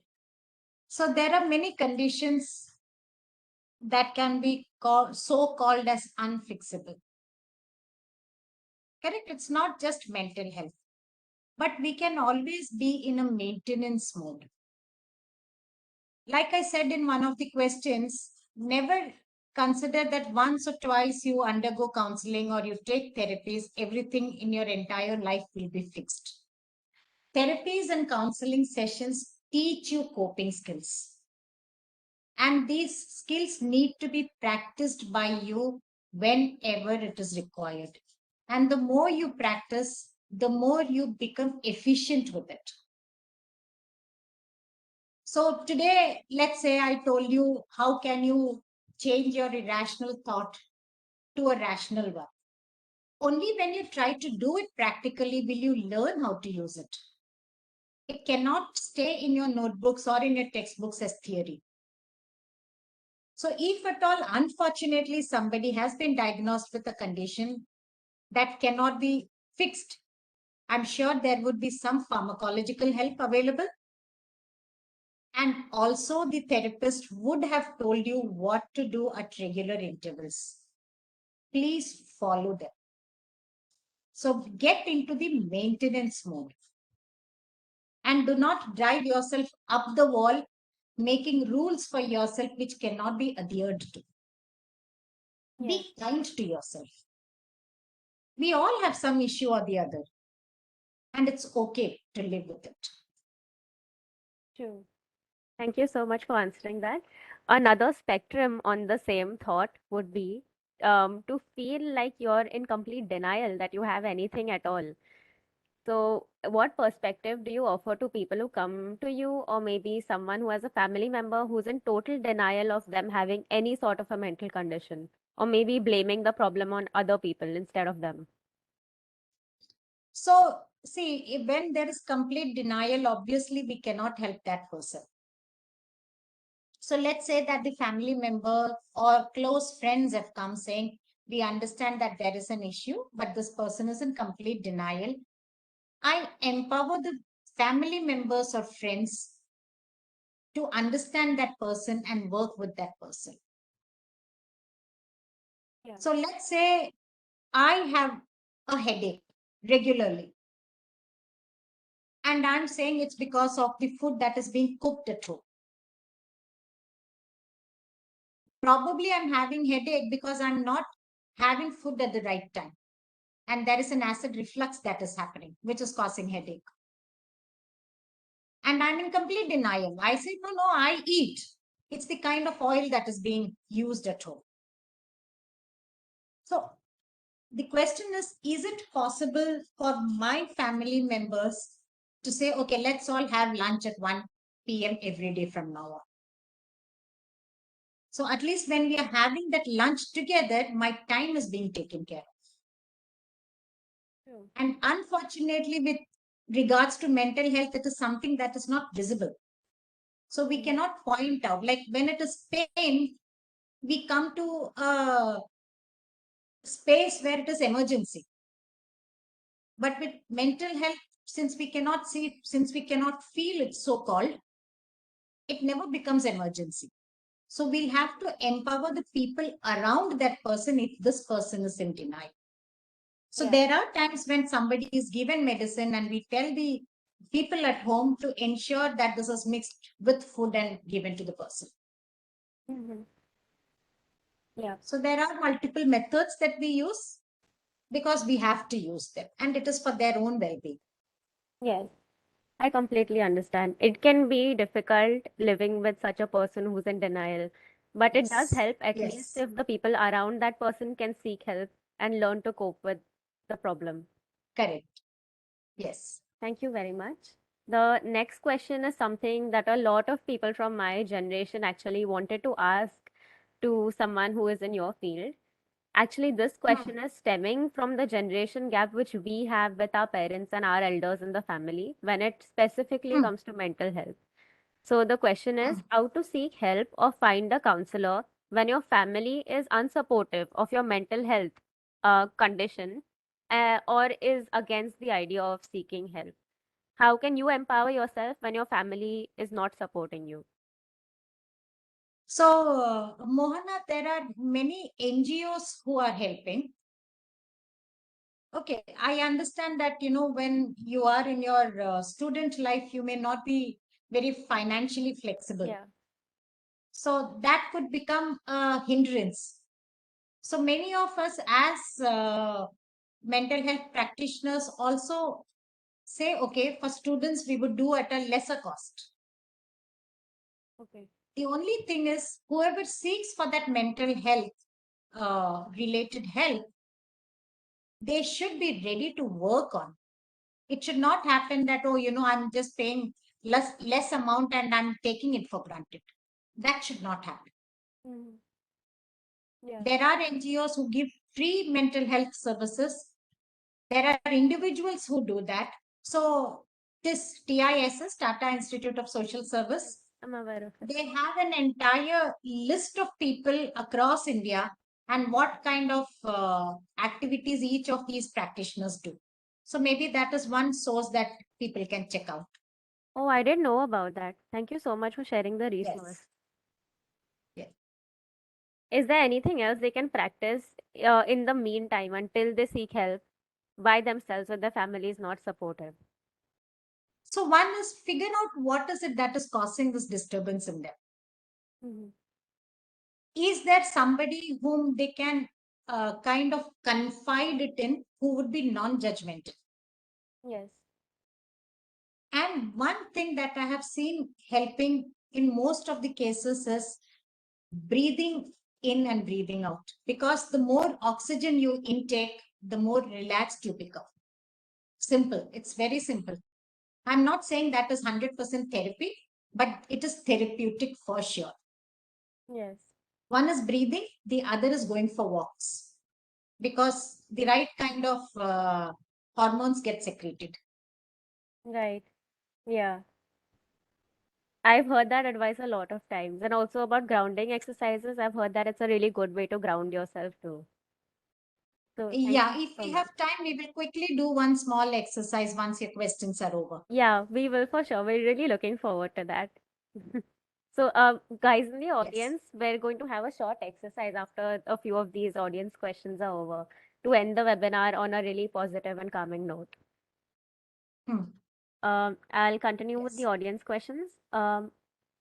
How to leave work mentality at work after coming home. This is also not just for corporates and other occupations, but even clinics. How to leave all the problems at work. So this is a practice that you have to perfect. So if let me ask you a counter question. How much of your home worries do you take to work? Oh, a lot. A lot, I do. So you take your home worry also to school, to college? Yeah, you can say so. It's a little difficult to get rid of. Hmm. And how much is it helping when you think of home while sitting in the classroom? Oh, it doesn't help. It doesn't help at all. It's actually quite a burden to take. Correct. So if it is not helping, can you just put that to one side while you're in the class and take it along with you when you go back home? I really wish that would be very ideal. What is the way to do that? So we are not look so yeah, so we are not looking at an idealistic situation. Again, as I had told Gauri, can you just say, yes, these worries of home are there. But can I do anything about it sitting in the classroom? Yeah. Can I contact my mother, father, sister, whoever it is, and get things proper? If yes, let me do it. If no, let me take a break from it. True. So this has to be a conscious decision. Again, it needs practice. Yeah. Similarly, taking work back home. Are you going to contact your patients or work people? If yes, please contact and finish it off. If no, let it be. Because in Yeah. few hours, we are going to go to office again. Yeah. True. Correct?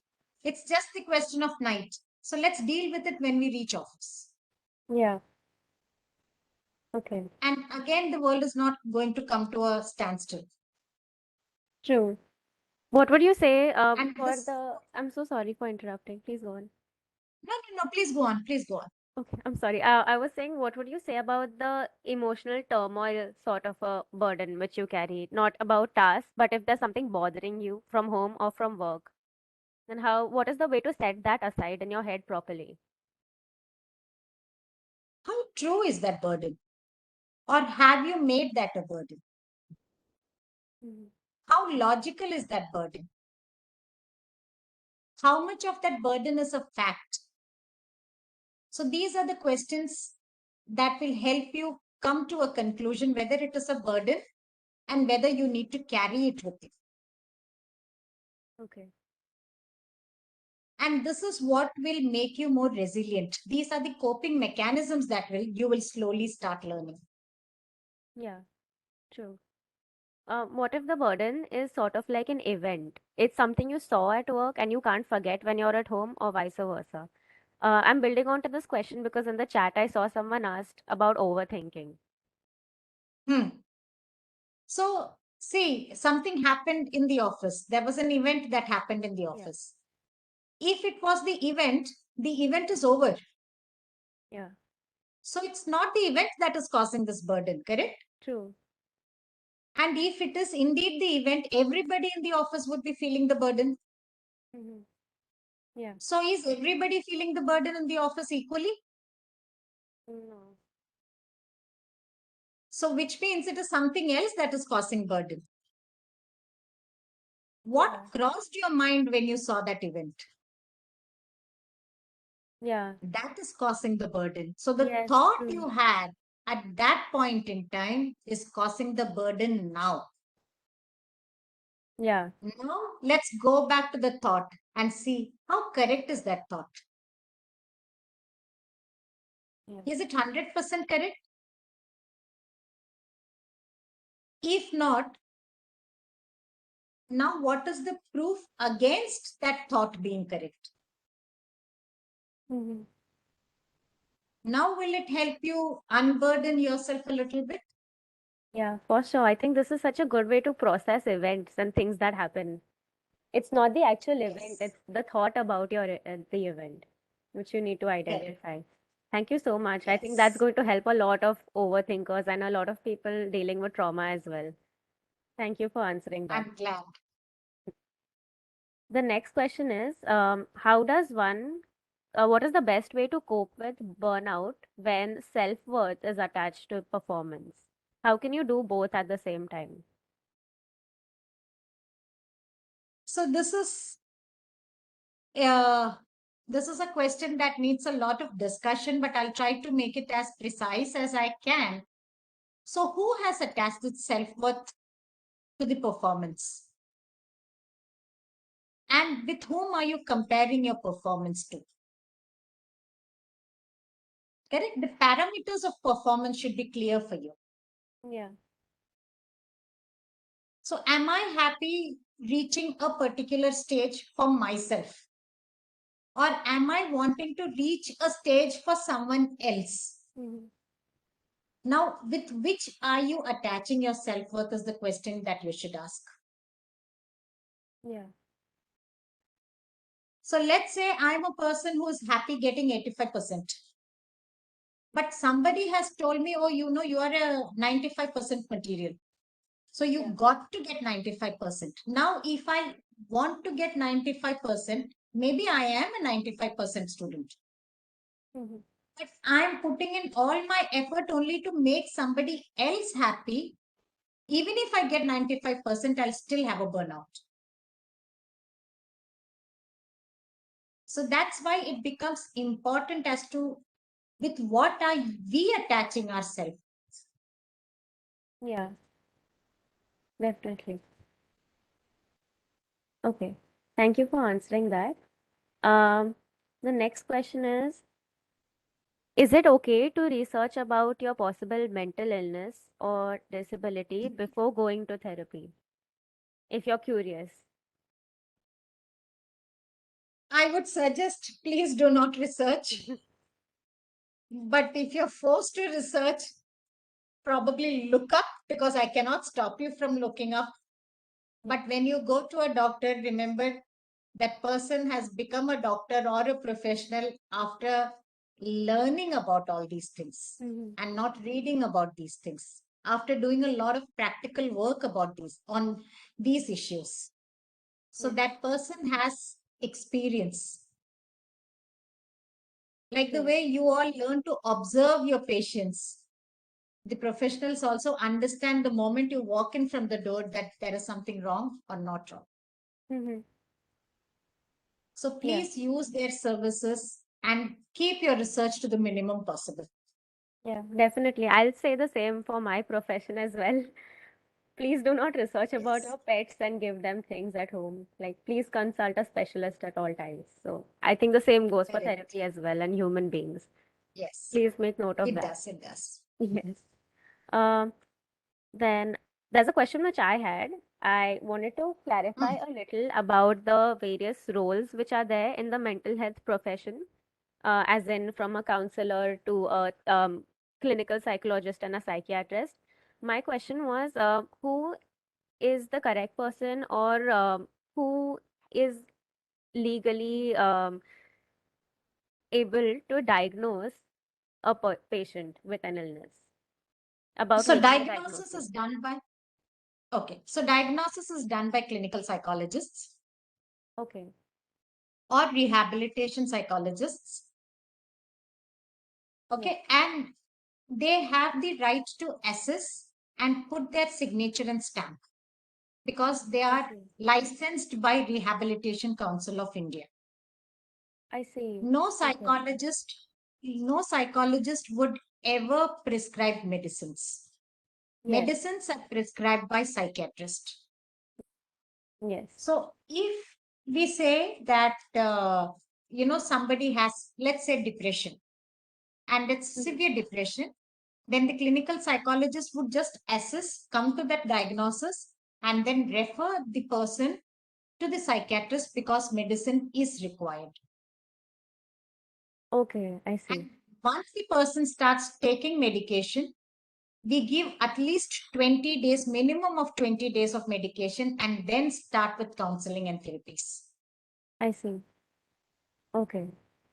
So if you're feeling like you have a mental illness since quite a few months or a long time, who would be the first person you'd visit out of the three which I mentioned?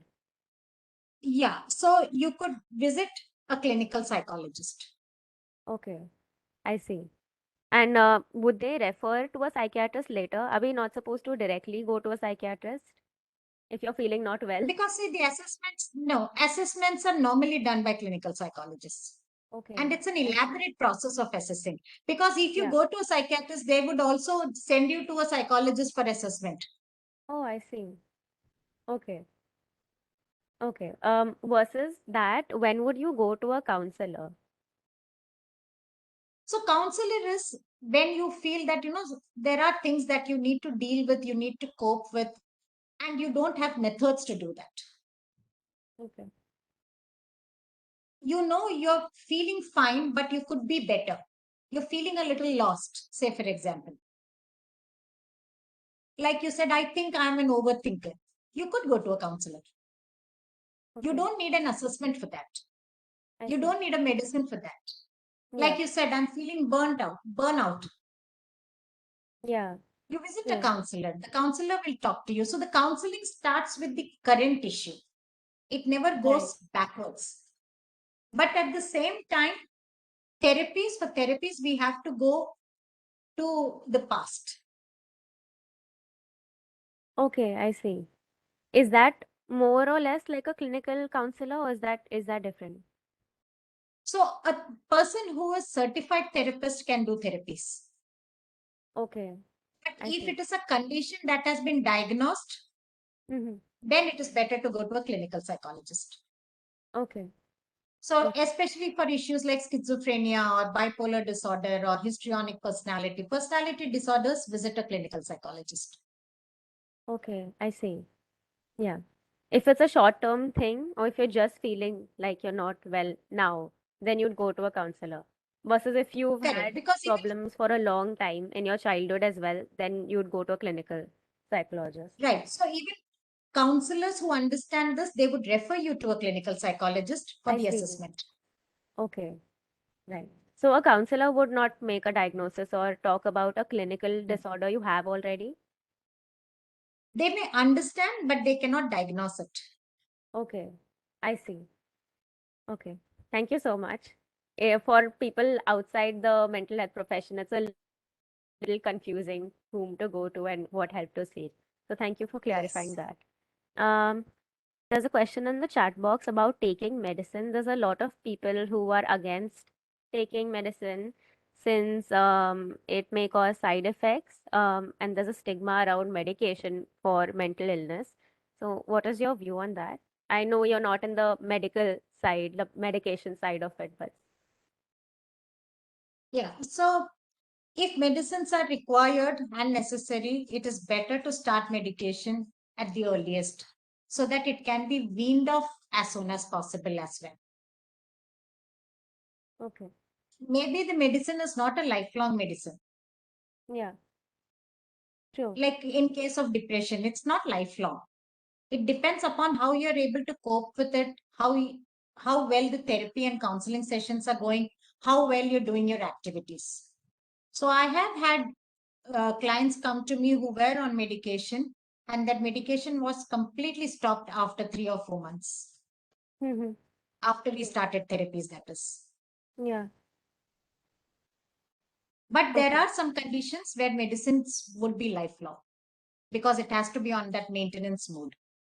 Yeah, I understand.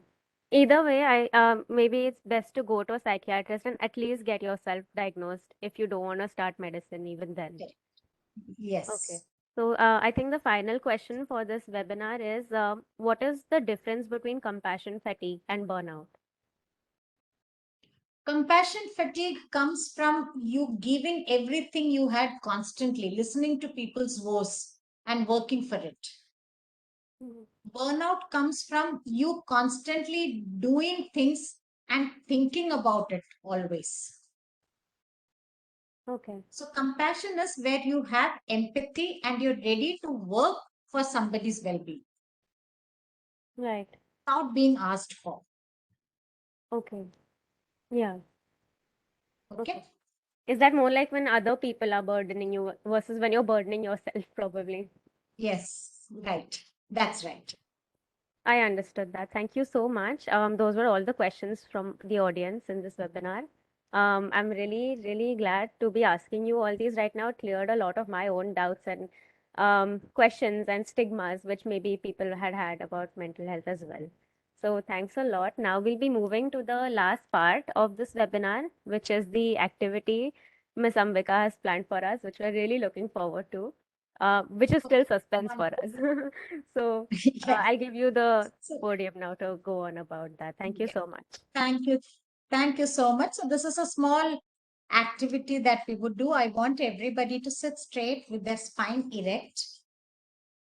And whenever you're ready, whenever you're stable, whenever you're comfortable, very softly close your eyes. Very softly. And as you close your eyes, I want you to become aware of your breath. You realize that you're breathing in and you're breathing out. Just stay with your breath. Let it go in and come out.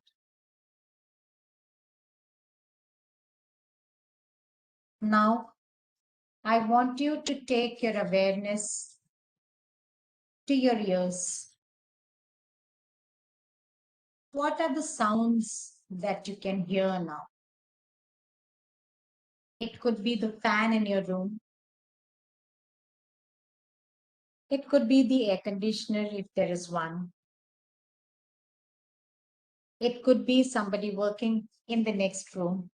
Whatever sounds are there, just become aware of them, all of them.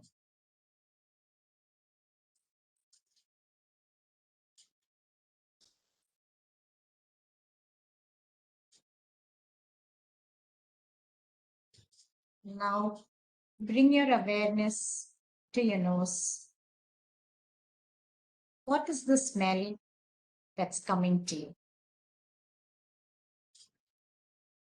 What's the aroma that is coming to you? Is it of a perfume that you're wearing?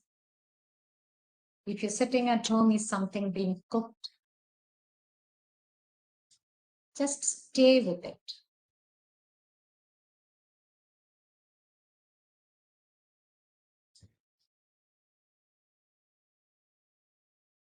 Bring your awareness slowly to your tongue.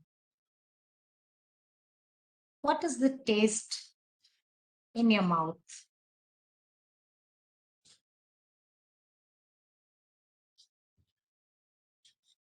Just be with it.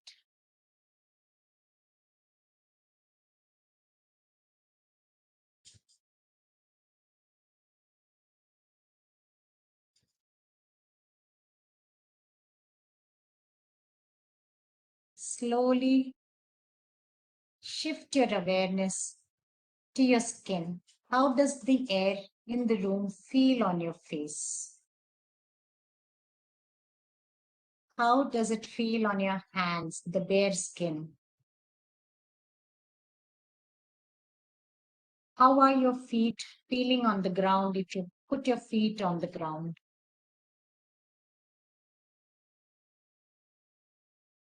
Stay with this awareness.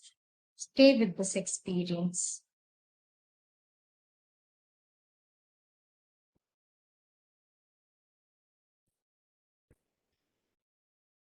Now, bring back your awareness to your breath. Feel the calmness in your breath now. Feel the change in rhythm of your breath.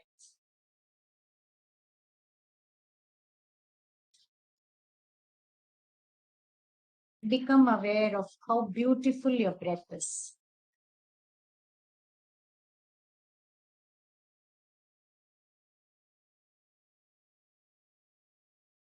And now, whenever you're ready, bring a smile on your face and very slowly open your eyes.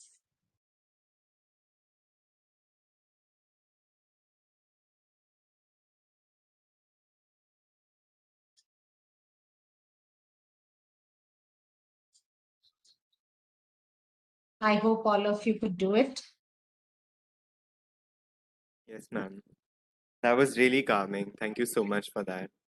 All the stress, all the burden, I just completely forgot for those 2 minutes. It wasn't crossing my head at all. I was just concentrating on where I am right now in the present and how I'm feeling.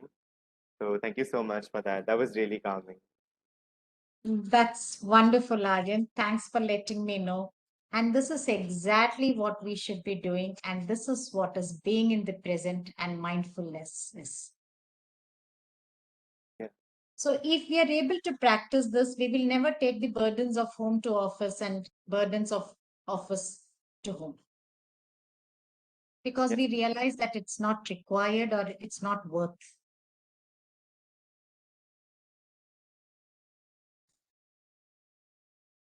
So That's try very to true. practice this.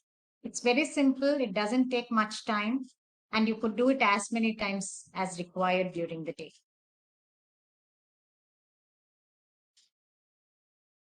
Okay, thank you so much, ma'am, for that. And I hope everybody tried that. That was really calming. And I think we should do this more often, especially now that most of us have to give our exams. I think it's going to be pretty helpful for all of us to do this very often. So thank you so much for this. So I think we've almost reached the end of the webinar. I'd just like to conclude the webinar by giving a short sign off on the behalf of IVSA India. So, um, counseling, we chose this topic because it's Counseling Awareness Month and also because it's a term that we use on a daily basis. But yet, most of us do not seek help when we need it for various reasons that were described in this webinar, too. India is even, it was regarded as one of the most depressed countries in the world in 2018. And I think, personally, if you ask me, I think we are getting a better now, but we have a long way to go. And studies really show that 1 in 5 people need counseling, and not a lot of them seek help and they are holding themselves back. And we really need to talk about these things to, normalize mental health that would help break the stigma in our country. And I really hope that we as students could play our parts by organizing initiatives and events like this with professionals like Miss Ambika and get to learn so many more things from you. I extend a heartfelt thank you to Miss Ambika for giving us her time and contribution by sharing such valuable knowledge with us. Ma'am, it was an absolute honor to have you with us here. I really enjoyed this session thoroughly. I learned so much from this session, and especially the grounding technique. Whenever I do this, I really feel like I'm reaching, like I'm aware of myself, and I'm communicating with myself, which I don't do very often. So it really brings tears sometimes to me, thinking that I'm becoming self-aware, and that's why I think this was a wonderful exercise. Thank you so much for that. So I have also shared Miss Ambika's professional details. You guys can go through it and definitely contact her professionally for any doubts regarding counseling or counseling itself. Would you like to say something about that, ma'am? Yes. So for sure, I'm available if you all need any help. And the best way to contact is by sending me a WhatsApp message because I normally don't pick up calls if I'm in a session. But I do get back on WhatsApp, even if it may be delayed by a couple of hours. But before the day ends, I'll surely get back. So please feel free and do give me a small introduction of yours as to what issue is it that you're seeking help for and from where you are. That will help me a lot. And I'm really glad to be a part of the movement that you all are planning to have. And I hope we all can together work on this and be resourceful for ourselves and help others also deal with their issues and cope up with their issues rather than dealing and slowly walk out of problems together. Certainly, ma'am. Thank you so much for this session again. Even in our chat box, we're getting really positive feedbacks, and people are really, they enjoyed the session. They found it informative and really insightful. So thank you so much, ma'am. Thanks a lot. Thanks a lot.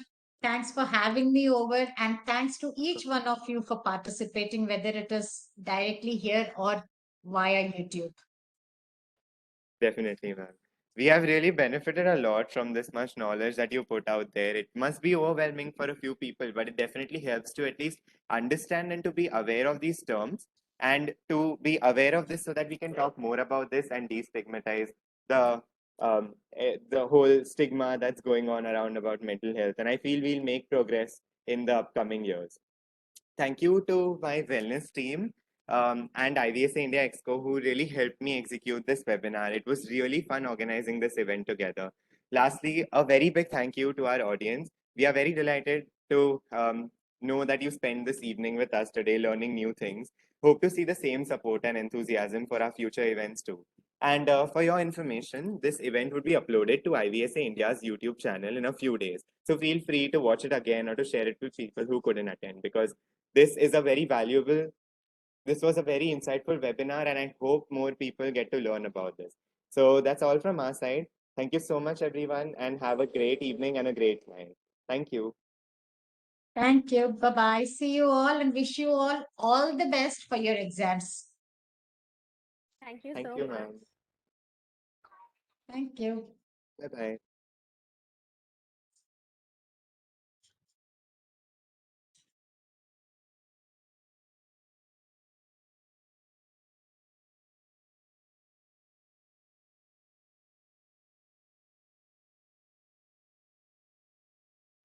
Thank you for staying with us till the end. We will now end the meeting.